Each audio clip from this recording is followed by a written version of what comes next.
So basically, this quick presentation is not so technical.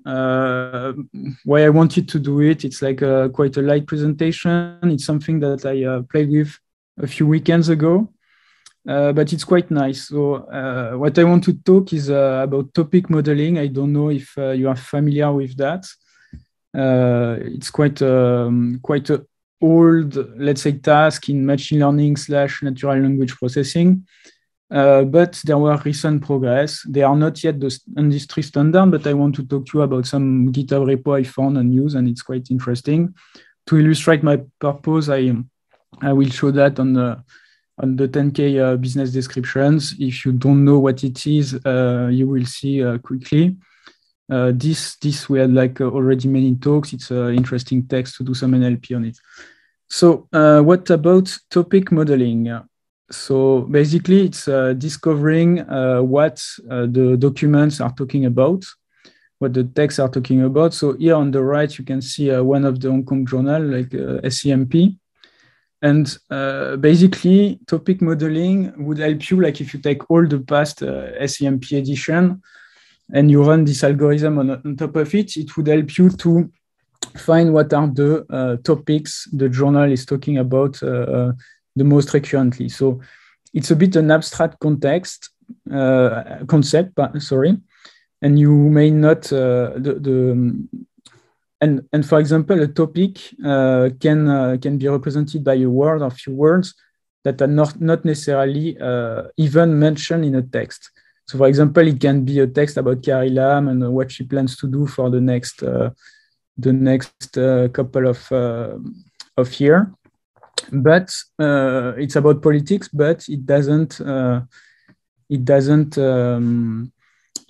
need to be written politics so that the algorithm find that it's a politics topic. So basically, if you run this thing on a typically news such as SMPIP, you could see like a recent topic like trade war, for example, US-China. After the COVID crisis and all the printing of free money, there is the fear of inflation. SCMP talks also quite a bit about sport and the trail running community in Hong Kong, which is quite important. And you may see other topics like healthcare, all the COVID scare and things like that, quarantine stuff, which I'm in right now, and also about environment concerns. So those are topics. And why is it useful or interesting to do that? So there are many ways. First, it's a more exploratory technique. You have text, you want to see what are the different topics. It can be used to tag automatically like a corpus of text for further classification, archival, analysis. Typically about COVID, how present or frequent it is in news articles now and how it was 100 years ago with the Spanish flu. Does the ratio of number of articles over total number of articles is predictive or meaningful of our society today? Those are things you can do. So it helps you to analyze a bit more quantitatively the text, but I would contend not fully automatically. So topic modeling in a short, it's like trying to find abstract concepts out of corpuses of text. So next slide, if I manage to switch. Okay. So typically topic modeling, so it was around for more than 20 years, but the mainstream, and I think still the main tool in the literature is the latent Dirichlet allocation. So what is this model? So typically you will consider that you have a corpus of documents, M documents, and the idea behind that, after there are very mathematical models, but the idea behind that is that any single documents can be expressed as a combination of only a few topics. And each of these few topics is itself represented by only a few words with a given distribution.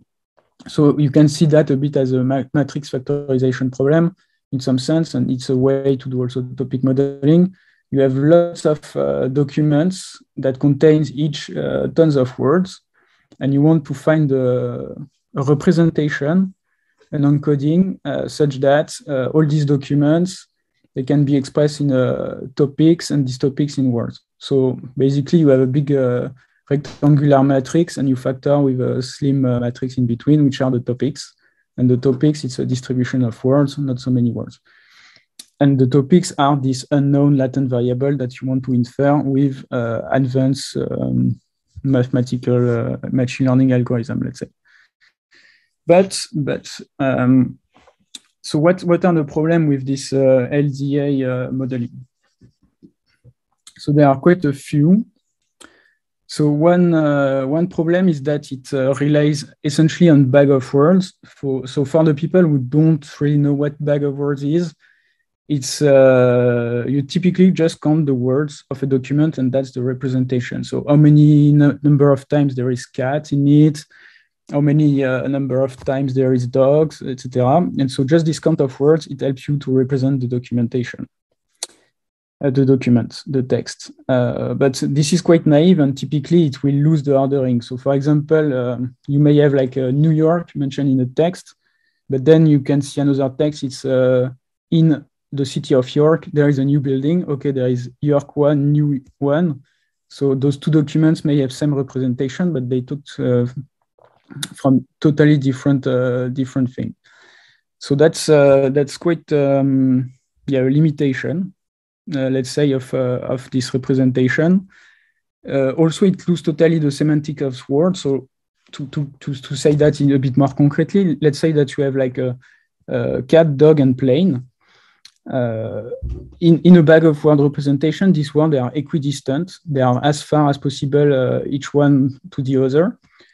But you can see that cat and dog, they are typically domestic pets. And in some application, you may want to consider more or less the same, interchangeable. I don't care if it's a cat or a dog. They are like pets at home. And so if you use like this representation to train statistical models like regression to predict things, etc., it can leverage if cat and dog have a similar representation. But if they have a different representation that is actually as equidistant to a plane, it cannot generalize well, so you would need much more data to achieve a comparable result. So that's one typical also limitation of LDA. There are many others. It relies on building lots of text processing. So you have some text, and here, for example, there are many words that are useless in what I'm saying, right? Only a small part of what I'm saying is useful. So for example, lots you would remove, it's a stop word. Of, you remove, the, you remove, such, you remove, as, you remove, and you remove. And so there is just a small part of the words that are meaningful. And of course, this stop word list is a bit custom. You may change it or not. In some sense, some words may be useless, but in some other sense, they may be interesting. Like, I don't know, lol. If it's a journal, it's not useful, but if it's maybe Twitter or Lingo, maybe it's useful. So very arbitrary choice there. And then you apply another layer of processing, which is stemming lemmatization. So this, why do we apply it? Because in average, in general, it turns out to be useful to improve model performance, to help the statistical learning. So stemming is just the fact of truncating the word with like a main root. So for example, if you have like bark, barks, barking, barked for a dog, you will cut that at bark. But doing so, you will project all these different words to bark. But bark, it can be also, this tiny boat where you do something on a lake, right? Romantic thing on the lake with a bark. But doing so, it will all projected on the same word, and then you will lose because it will be just a counter on how many this word appear without much context, etc. So the text processing is hurting the text, and then the representation is hurting it. So despite all these limitations, still it's a good technique. There is this GenSim library. You can see that is very useful in modeling topics. But one more problem is that usually you need to know in advance the number of topics, which is quite an unrealistic assumption. So if I give you the 20 past years of SCMP articles, how many topics are in there? is it like 3, 10, 20, 100? It's hard to know. And what is a bit more puzzling is that if you think it's 11 and then you take 12 or 9, the topics you may find, the concept may change quite a bit. So as long as you stay at the exploratory data stage, it's not so much a problem. But if you were to use that to build a system for doing taking automatic action or decision on top of something that is unstable, then it starts to be a bit more worrying.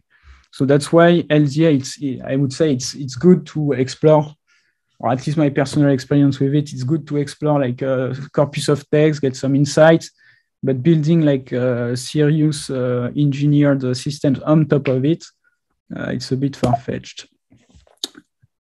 Okay, so that was the state of the art, or maybe still is officially, I don't know. You will still find lots of libraries implementing and advocating for LDA. At least the math are well understood. But what I want to talk today is like this top2vec library. So it's a GitHub repo and archive paper. I'm not sure the archive paper has been published yet in a canonized top-notch conference.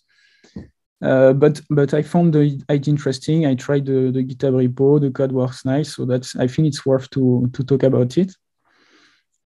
So one big advantage on top of the standard LDA is that it doesn't require the number of topics to be known in advance, which is a big advantage, and also it doesn't require text processing. And also there is a bit of a cool factor because it builds on lots of recent IDs and deep learning IDs over the past couple of years. So basically here you can see an illustration of what a topic will be. It would be, for example, here a collection of words that describe global warming. So here really the topic will be global warming. The current state in the literature is that computers are not yet able to really abstract concepts. So a topic will be described as in LDA by a set of meaningful words related to the topic. So that can be an output. So let me explain how this interesting algorithm library works. So it's a 5-step algorithm.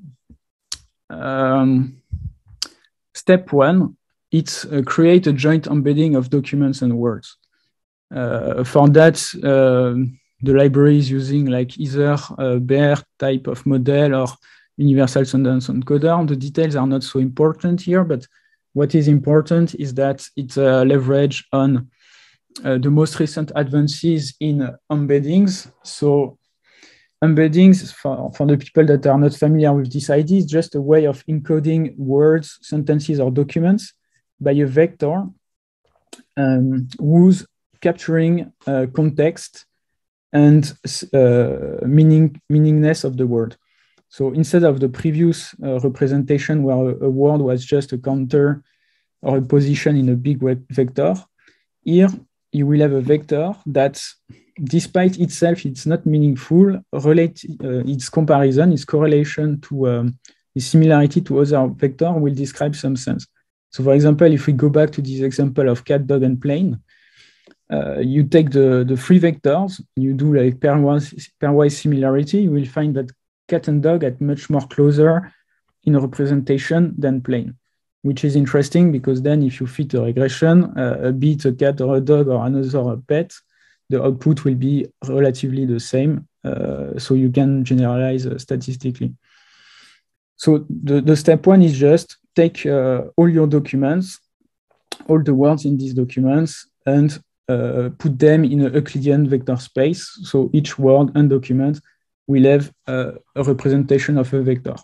Here it's a bit abstract. Each bubble is each ball is a vector, and here you can see the green balls are the word vector, the purple are the document vectors.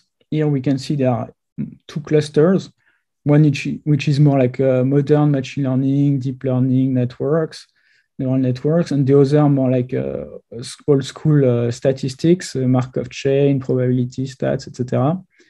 But once again, it's very hierarchical, and it's mostly this cluster in the eye of beholder.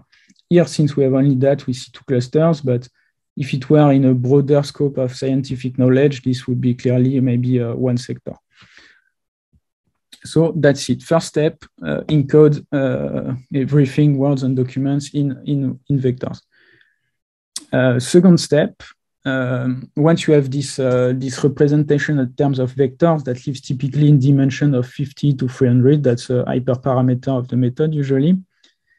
What you will want to do is project that to a lower dimension, typically 2D. So the image on the right here, you can see it's actually a 2D representation of these high dimensional vectors, and it's layout in this 2D space like that. Okay. For the coolness factors, this projection has been done by UMAP, which is a very recent technique. I would say like less than a couple of years ago. You could do that with PCA or other MDS techniques, TSNE, for example. I don't think it really matters in this case, but yes, authors as the author of this package try to stick with the most modern techniques each time. And yes, that's one way of doing this step 2.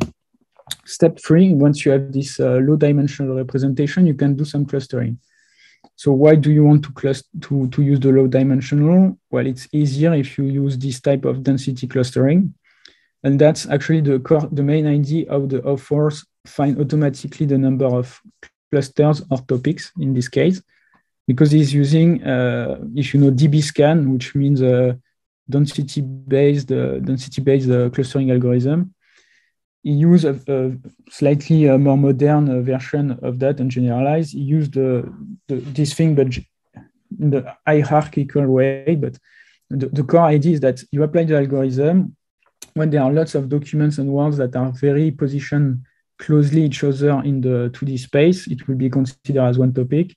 If they are far apart, different topics.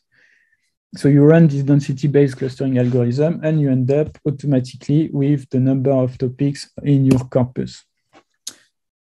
Then, number of clusters for now. Then, how to go from cluster to topic. So that's the step 4 of the algorithm. Once you have you have your cluster of similar documents and words, what you do is that you go back in the original dimension, so 300 or whatever, and you take the centroid. Many ways to define, but here we can say that it's the point that minimize the sum of the square distance to the other member of the cluster. And this document will be what we call the topic vector. It could be also an abstract topic vector in the sense that it doesn't need to be a document. You can just take the average. Those are implementation details, but the idea is to take a representative of the cluster. And then how to go from something that is not necessarily interpretable. So if it's just the mean vector, you look it in the eyes, it's hard to do to understand anything from 300 numbers that are like a -2, +12, -6, +4. So what you do is that and that's the step 5 of the algorithm, you look at what are the words that are the closest to this abstract document topic vector. And you will find a couple of words like the ones we showed already, global, climate warming, etc. And this defines the topic. So here it's not the same ideology of, let's say, LDA, where you have distribution and words. It's more like deterministic in some sense. The n closest, it's what defines the topic. And then it's to the user to sort of, if he wants, interpret that in a global warming topic. So that's essentially the algorithm. And that's how it works, these 5 steps. Then to add a bit of value, because that, it's essentially the GitHub repo, you go through it, you learn the same thing. It's just to explain a bit high level what it is. I decided to apply it on the 10K filings for year 2020. So what I did, I took roughly, let's say 500, 600 companies corresponding roughly to the S&P 500. I downloaded the 10K for year 2020. So here is a 10K for Tesla. So for year 2020, Tesla filed a corporate filing describing the company, his financial income statement, and other information, the management discussion and forward-looking views, and other related information. Typically, it's a document from 100 to 300 pages. That is useful and is used by a financial analyst to understand a company and how it compares to peers. So here what we did, we download that. Yes, so essentially this document, it's filed annually. It's mandatory for the public companies. It's a way the company management can use also to provide detailed picture for the investor of the company's business and the risk. There are the financial results, and more importantly, if you are interested in that, you can download them for free on the EDGAR website of the Securities and Exchange Commission. The US is the country that is the most organized for that. You can find that in other jurisdictions and countries if you are interested too, but it's a bit harder. So for the 10K business description, so it's just one part of the whole 300 pages document, maybe let's say the one pager that, for example, for Tesla, describe that they are selling and leasing high performance electric vehicles. They are doing batteries and other things like that. So we learn about it. We learn about the competition, the regulation the company faces, eventual labor issues, special operating cost or conditions, seasonal factor, etc. So those are texts. We have 600 of them. And what we are interested in is using this top2vec on top of this text. So the 3 steps, as mentioned, download the 2020 10Ks, extract the business description. So here you have a bit of NLP to do, but it's not too hard. And then the third step is applying this top2vec. So top2vec, you can go on GitHub and install the package. It's very easy to use. You can see there, you pass a list of documents, you get a model. You can, when it's trained, you can do many things like getting the topics, getting representation for words, closest words. I detailed this on my blog, and you can also check the code on the Colab for more examples. But what I want to stress first is that it's very easy to use, and it's quite interesting because you can get for free like custom word vectors for your corpus. So for example, here, if we look at the words that are similar to space, so okay, if you think space in general terms, maybe you think at Space Mountains, a Disney attraction, outer space, spatial travel, the moon or whatever. But in the context of the 10K, the words that are closer to space, actually, it's like square feet, tenant, lease, properties, leasing, more related to real estate, building redevelopment. Why? Because they are a real estate developer in the US, they are filing the 10K. And also, I suspect the COVID crisis in 2020. So those documents concerning 2020, they were published at early 2021, first quarter, but they describe the struggle they had also to pay the rent, for example. So that's an interesting thing that you get for free also, that's useful. And then we are nearly finished with what I wanted to say. Here are the topics we get. So the algorithm found automatically 10 topics out of this 600 documents. So 9 topics correspond to roughly the sectors. So you can see on the right the 3x3 grids. Those are the words describing the topic. So if you read quickly through them, we can try to insert the sector actually. Okay, this is clearly reinsurance or insurance. This is like media broadcasting. That's like wholesale, clothes, fashion, selling, real estate, banking, oil and gas, pharmaceutical and healthcare. That's more technology. And this is typically manufacturing and essentially.